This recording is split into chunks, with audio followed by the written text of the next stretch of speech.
Welcome to the Rim Break Rodeo. We hope this video helps. In this video, I will explain how to set up Leap V2. First, you'll need to gather your essential components and verify your system meets the specified requirements.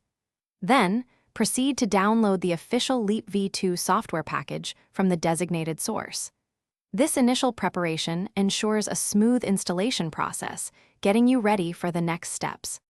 Once downloaded, launch the installer with administrative privileges to begin. Carefully follow the on-screen instructions, making sure to read each step. You'll be prompted to select an installation directory. Choose a location that is easily accessible for future updates or modifications.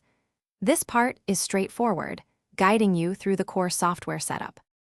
After installation, connect your Leap V2 device to your computer. It's crucial to then calibrate the device to ensure accurate tracking and optimal performance.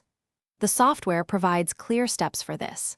Next, dive into the settings to customize parameters like tracking sensitivity and interaction modes, tailoring Leap V2 to your unique needs and preferences. Finally, conduct a quick test to confirm that Leap V2 is working as expected. If you encounter any issues, refer to the comprehensive user manual for troubleshooting common problems. Many solutions are readily available there. Should difficulties persist, don't hesitate to reach out to the active online community for further assistance and expert advice. Thanks for watching. Consider subscribing if we helped you.